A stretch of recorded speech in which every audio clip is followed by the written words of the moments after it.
नमस्कार। आज हम पढ़ने जा रहे हैं कवितावली, जिसके रचयिता हैं गोस्वामी तुलसीदास जी। कवितावली उत्तरकांड से, जिसमें कि 183 यानी कि 183 छंद हैं, उसमें से 3 छंद यहाँ पर दिए गए हैं। तो सबसे पहले लेखक परिचय। गोस्वामी तुलसीदास जी का जन्म 1532 ईस्वी में उत्तर प्रदेश के बांदा जिले के राजापुर गांव में हुआ था। इनकी प्रमुख रचनाएं हैं रामचरितमानस, विनय पत्रिका, गीतावली, श्री कृष्ण गीतावली, दोहावली, कवितावली, रामाज्ञा प्रश्न इत्यादि। अवधि के साथ साथ ब्रज भाषा पर भी इनका समान अधिकार था। 1623 ईस्वी में काशी में प्रभु राम के इस अनन्य भक्त का देहावसान हो गया। तुलसीदास जी को युग और उसमें अपने जीवन का न सिर्फ गहरा बोध है, बल्कि उसकी अभिव्यक्ति में भी वे अपने समकालीन कवियों से आगे हैं। यहाँ पाठ में प्रस्तुत कवितावली के 2 कवित्त और 1 सवैया इसके प्रमाण स्वरूप हैं।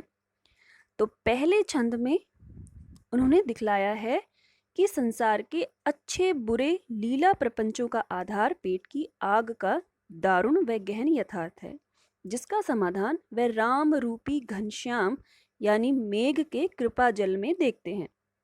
इस प्रकार उनकी राम भक्ति पेट की आग बुझाने वाली यानी जीवन के यथार्थ संकटों का समाधान करने वाली है। तो आइए शुरू करते हैं। पहला छंद। किसबी किसान कुल बनिक भिखारी भाट। सबसे पहले इनके शब्दों के अर्थ। किसबी मतलब श्रमजीवी या मजदूर वर्ग। किसान कुल, कुल मतलब परिवार। बनिक व्यापारी। भिखारी भाट, भाट चारण या प्रशंसा करने वाला। चाकर नौकर। चपल नट चंचल या चतुर नट। चोर चार चेटकी, चार चेटकी, चार यानी गुप्तचर या दूत। चेटकी बाजीगर। पेट को पढ़त। गुण, गुण मतलब गुण। गढ़त गढ़ना, विकसित करना। चढ़त गिरी, पहाड़ पर चढ़ना। अटत गहन, अटत मतलब घूमना। गहन घने, गन वन में। गहन गन, गहन मतलब घने और गन मतलब जंगल। अहन दिन भर, अहन मतलब दिन। अखेटकी शिकार। ऊंचे नीचे करम, धर्म अधर्म करी। पेट ही को पचत, पेट के लिए ही अर्थात पेट की भूख को शांत करने के लिए। बेचत बेटा बेटकी। तुलसी बुझाई एक राम घनश्याम।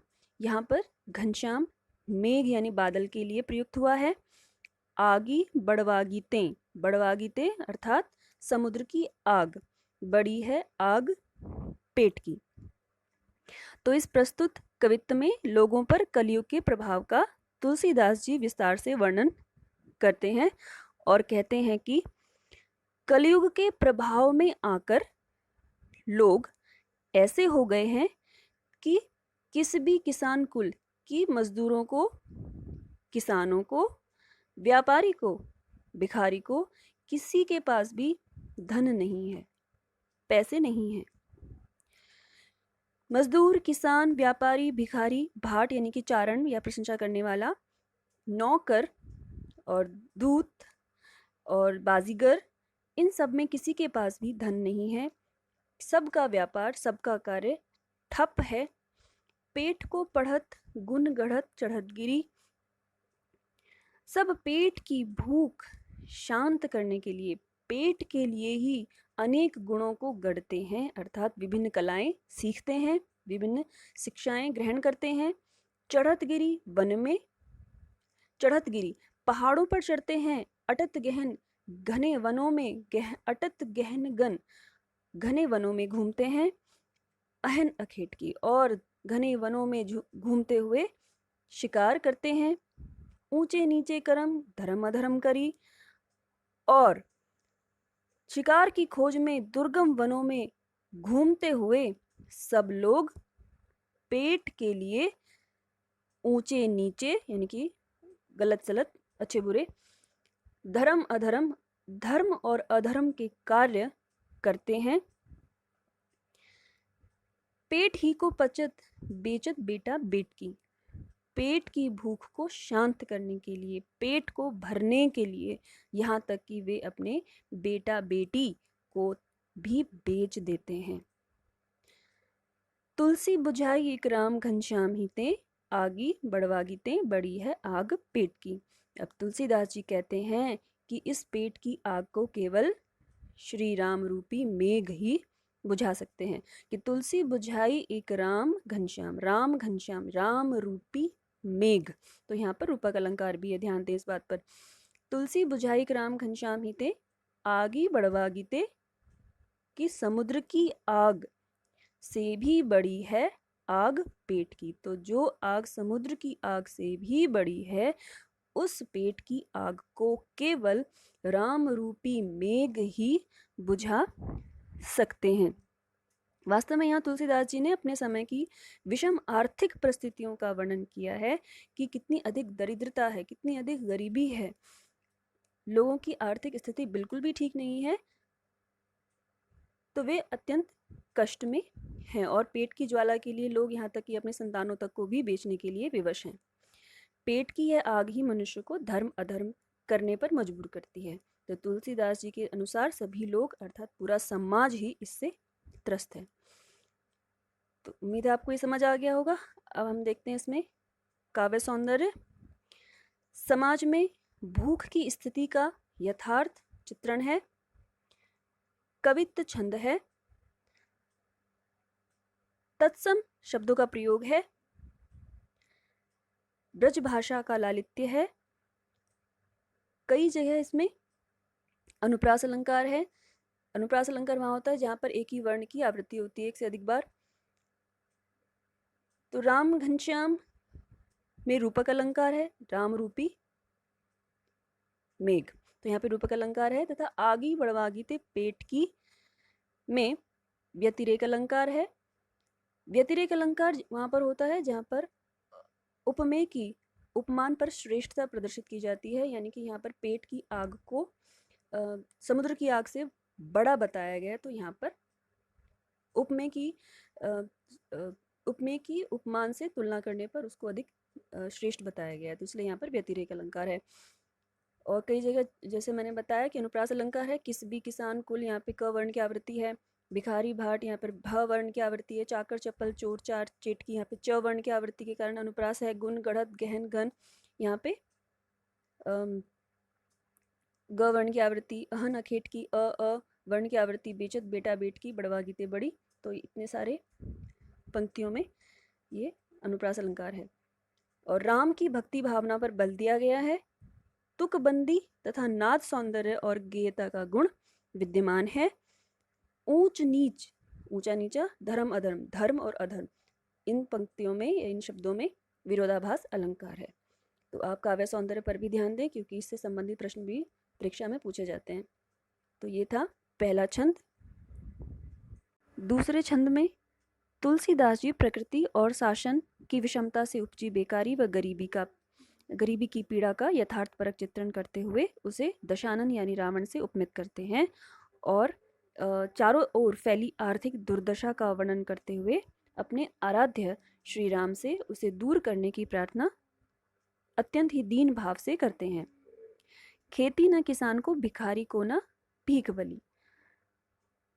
तो कहते हैं कि खेती न किसान को, भिखारी को न भीख बली। बली मतलब दान दक्षिणा। बनिक व्यापारी, बनिज व्यापार। चाकर नौकर, चाकरी नौकरी। जीविका विहीन अर्थात वे लोग जिनके पास जीविका कमाने का कोई साधन नहीं है, यानी कि जो बेरोजगार हैं। सिद्धिमान दुखी, सोच चिंता, बस वश। वेदहु पुराण, वेद पुराण। लोकहु, लोक में यानी कि संसार में। बिलोकियत, देखते हैं। सांकरे, संकट में। सबे पे, सभी पर। रावरे, आपने कृपा करी। दारिद दसानन, दरिद्रता रूपी रावण। दारिद दसानन, दारिद मतलब दरिद्रता, दसानन रावण। दबाई दुनी, दुनी दुनिया को, दबाई दबा लिया है। दीन बंधु, हे दीनों के बंधु अर्थात दुखियों और गरीबों के सखा बंधु। दुरित दहन देखी तुलसी हाहा करी। दुरित अर्थात पाप, दहन ज्वाला, तो पाप की ज्वाला या पाप की अग्नि। देखी तुलसी हाहा करी, तुलसी हाहाकार करते हैं। तो इसकी व्याख्या देख लीजिए। खेती न किसान को, भिखारी को न भीख बली। तुलसीदास जी कहते हैं कि वर्तमान समय में किसानों के पास खेती नहीं है, अर्थात उनके पास करने के लिए खेती नहीं है, उनकी खेती अच्छे से नहीं हो रही है। भिखारी को न भीख, और भिखारी को न भीख मिल रही है, न उसे कोई दान दक्षिणा मिल रही है, अर्थात लोग अत्यंत दरिद्र हैं, गरीब हैं। किसान के पास खेती नहीं है, भिखारी को न कोई भीख दे रहा है, न कोई दान दक्षिणा दे रहा है। व्यापारी, बनिक को बनिज, और व्यापारी को व्यापार नहीं है, अर्थात उसका व्यापार ठप पड़ा है। न चाकर को चाकरी, और न ही नौकर को नौकरी ही मिल रही है, अर्थात न नौकर के पास नौकरी है और न ही व्यापारी का व्यापार ही चल रहा है। जीविका विहीन लोग, और इस तरह से सभी जीविका विहीन लोग अर्थात जिनके पास अपनी जीविका कमाने के लिए, अपनी रोजी रोटी कमाने के लिए कोई साधन नहीं है, वे सभी लोग सिद्धिमान सोच बस, वे दुखी हैं और चिंता के वश में। सिद्धिमान दुखी, सोच बस चिंता के वश में होकर कहीं एक एकंसो, एक दूसरे से कहते हैं, कहाँ जाई का करी, कि कहाँ जाएं और क्या करें। वेदहु पुराण कही, लोकहु बिलोकियत। वेद पुराण कहते हैं और संसार में भी देखा गया है। सांकरे सबे पे राम, संकट में श्री राम ही। रावरे कृपा करी, आपने ही कृपा करी है। तुलसीदास जी कहते हैं कि ये देखा गया है, वेदों में भी, पुराणों में भी कहा गया है और संसार में भी देखा गया है कि संकट के समय में हे श्री राम, हे प्रभु, आपने ही कृपा की है। दारिद दसानन दबाए दुनी, दीन बंधु, हे दीन बंधु, दरिद्रता रूपी रावण ने दुनिया को अपने वश में कर लिया है, अर्थात दबा लिया है। अर्थात दुनिया जो है, संसार जो है, वो दरिद्रता रूपी रावण के वश में हो चुकी है। और हे दीन बंधु अर्थात हे गरीबों के बंधु, दुरित दहन देखी तुलसी हाहा करी। पाप की ज्वाला देखकर तुलसी हाहाकार कर रहे हैं। तो यहाँ पर तुलसीदास जी कहते हैं कि हे दीन बंधु, दरिद्रता रूपी रावण ने दुनिया को दबा लिया है और पाप की ज्वाला देखकर तुलसीदास जी हाहाकार करते हैं और वे अपने श्री राम से दीन जनों की सहायता के लिए प्रार्थना करते हैं। तो यहाँ पर लोगों की आर्थिक जो खराब स्थिति है उसका समाज में किस तरह से उसका मार्मिक चित्रण हुआ है वो यहाँ पर प्रदर्शित होता है। तुलसीदास जी सामाजिक उत्तरदायित्वों के प्रति सजग एवं सचेष्ट रचनाकार थे, यहाँ पर ये प्रदर्शित भी हो रहा है। तो दारिद्र दशानन में दरिद्रता रूपी रावण यानी इस यहाँ पे रूपक अलंकार है, और दुरित दहन पाप की ज्वाला, पाप की अग्नि, यहाँ पर भी रूपक अलंकार है। और बाकी जगह देखिए काव्य सौंदर्य, तुलसीदास जी की राम भक्ति प्रकट हुई है, ब्रज भाषा है, तत्कालीन समाज की बेरोजगारी और अकाल की भयावह स्थिति का चित्रण किया गया है, कवित्त छंद है, तत्सम शब्दावली की प्रधानता है, दारिद्र दशानन दुरित दहन में रूपक अलंकार है, और कई पंक्तियों में अनुप्रास अलंकार भी है, जैसे किसान को सिद्धिमान सोच, का करी, सांकरे सबे, राम राम रे कृपा करी, दारिद्र दशानन दबाई दुनी, दीन बंधु दुरित दहन देखी। तो यहाँ पर आप देख सकते हैं कि एक ही वर्ण की आवृत्ति हो रही कई जगह, तो इसलिए यहाँ पर अनुप्रास अलंकार है, किसान को, सिद्धिमान सोच इत्यादि में। और नाद सौंदर्य के कारण गेयता का गुण आया है और कहाँ जाए क्या करी, इसमें प्रश्न अलंकार है। तो ये था हमारा दूसरा छंद। तीसरा छंद, तीसरे छंद में भक्ति की गहनता और सघनता में उपजे भक्त हृदय के आत्मविश्वास का सजीव चित्रण है, जिससे समाज में व्याप्त जात पात और धर्म के विभेदक दुराग्रहों के तिरस्कार का साहस पैदा होता है। तो इसमें गोस्वामी तुलसीदास जी ने भक्ति की रचनात्मक भूमिका को स्पष्ट करते हुए राम की भक्ति के बल के भरोसे जाति पाति एवं धर्म के आडंबरों का खंडन करने का साहस किया है। आगे कहते हैं कि धूत कहो अवधूत कहो रजपूतु कहो जोलाहा कहो को, कि धूत अर्थात धूर्त, धूत मतलब धूर्त या दुष्ट, मक्कार, इसका दूसरा अर्थ ये भी होता है कि त्यागा हुआ। कहो कहे, अवधूत, अवधूत मतलब सन्यासी, एक विरक्त योगी। कहो मतलब कहे, रजपूतु राजपूत, जोलाहा जुलाहा, कहो को कोई भी। काहू की बेटी किसी की बेटी, सौ से बेटा न ब्याह। काहू की किसी की जाति, बिगाड़ न सो किसी की जाति, बिगाड़ना नहीं है, बिगाड़ना खराब करना। तुलसी सरनाम गुलामू है, सरनाम प्रसिद्ध, गुलामू गुलाम दास।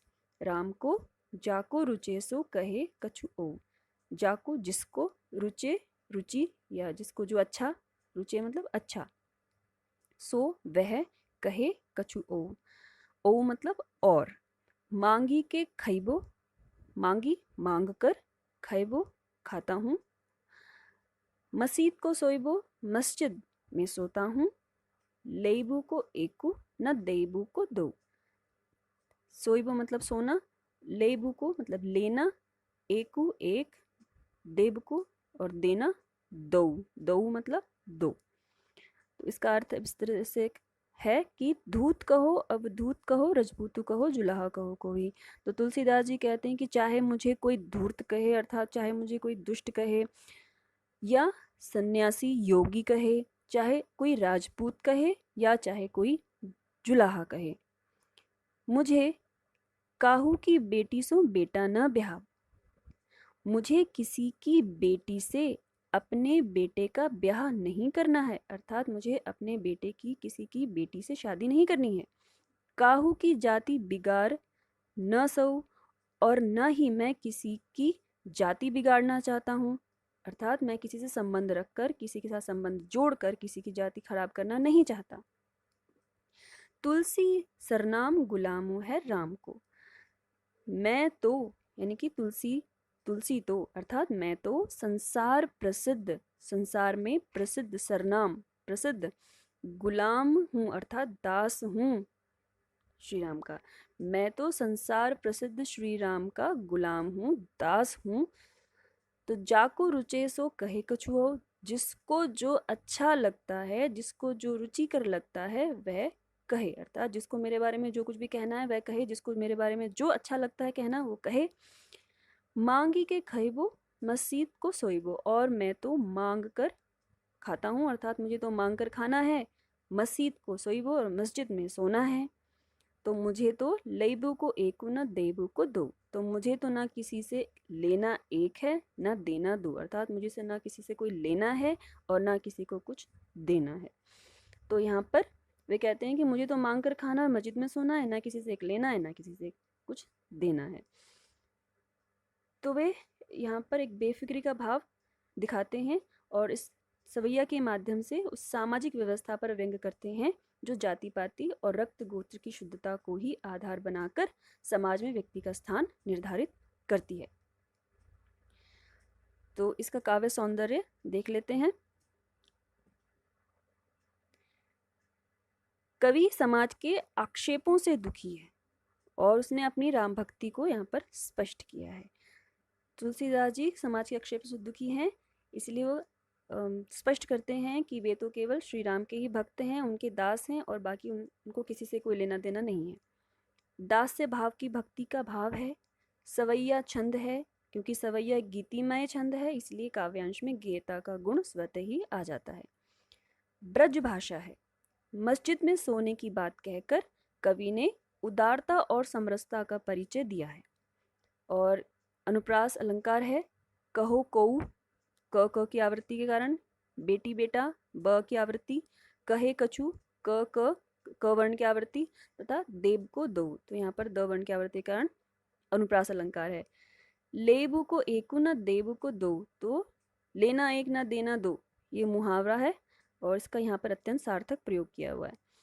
और पूरे काव्यांश में समाज की रूढ़िवादिता पर एक करारा व्यंग्य है।